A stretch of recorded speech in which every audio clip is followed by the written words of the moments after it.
Hi all, welcome to Blasters arena. Kerala Blasters അടുത്ത മത്സരം കളിക്കുക ഒഡീഷ FCക്കെതിരെയാണ്. ആ മത്സരം വരുന്ന വ്യാഴാഴ്ച രാത്രി ഇന്ത്യൻ സമയം 7:30 നടക്കുക. കൊച്ചിയിലെ കലൂർ സ്റ്റേഡിയത്തിൽ വെച്ചുകൊണ്ടാണ് ഈ മത്സരം നടക്കുക. ഈ മത്സരത്തിന് മുന്നേ സ്ക്വാഡുമായി ബന്ധപ്പെട്ടുകൊണ്ടുള്ള ചില അപ്ഡേറ്റുകൾ ഇപ്പോൾ കേരള ബ്ലാസ്റ്റേഴ്സ് നൽകിയിട്ടുണ്ട്. ബ്ലാസ്റ്റേഴ്സിലെ 3 പേർ ഇപ്പോൾ പരിക്കിന്റെ പിടിയിലാണ്. അതിൽ ഒരാൾ ഈ സീസണിൽ നിന്നും പുറത്തായി കഴിഞ്ഞു എന്നാണ് കേരള ബ്ലാസ്റ്റേഴ്സ് സ്ഥിരീകരിച്ചിട്ടുള്ളത്. അതായത് അമാവിയെയാണ് ഇപ്പോൾ ഈ സീസണിൽ നിന്നും പുറത്തായിട്ടുള്ളത്. അദ്ദേഹം ആംഗിൾ സർജറിക്ക് വിധേയനാവുകയാണ്. അതുകൊണ്ട് തന്നെ ഇനി ഈ സീസണിലെ ശേഷിക്കുന്ന മത്സരങ്ങൾക്ക് അമാവിയ ഉണ്ടാവില്ല. ആംഗിൾ സർജറിക്ക് ശേഷം മാത്രമാണ് അദ്ദേഹം കളിക്കളത്തിലേക്ക് തിരിച്ചെത്തുക. ഒരൽപ്പം റെസ്റ്റ് അദ്ദേഹത്തിന് ആവശ്യമാണ്. ഈ സീസണിൽ ഇനി അമാവിയ ഉണ്ടാവില്ല.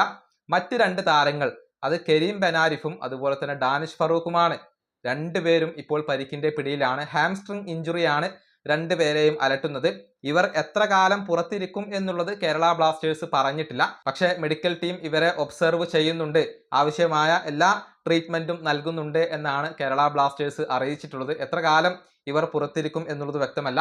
ഏതായാലും ഡാനിഷും കരീം ബെനാരിഫും അടുത്ത മത്സരത്തിൽ ഉണ്ടാവില്ല എന്നുള്ളത് ഏറെക്കുറെ ഉറപ്പായി കഴിഞ്ഞിട്ടുണ്ട്. അമാവിയ സീസണിൽ മുഴുവനും ഇപ്പോൾ പുറത്തായിട്ടുണ്ട്. ഏതായാലും ബ്ലാസ്റ്റേഴ്സിനെ സംബന്ധിച്ചിടത്തോളം ഇനി കുറഞ്ഞ മത്സരങ്ങൾ മാത്രമാണ് അവശേഷിക്കുന്നത്. അടുത്ത മത്സരത്തിൽ ഒഡീഷയാണ് ബ്ലാസ്റ്റേഴ്സിന്റെ എതിരാളികൾ. പിന്നീട് മുഹമ്മദൻ FC, അതുപോലെ തന്നെ FC ഗോവ എന്നിവരാണ് ബ്ലാസ്റ്റേഴ്സിന്റെ എതിരാളികളായി കൊണ്ടുവരുന്നത്. ഈ വീഡിയോ അവസാനിപ്പിക്കുന്നു. അടുത്തൊരു വീഡിയോ കാണാം.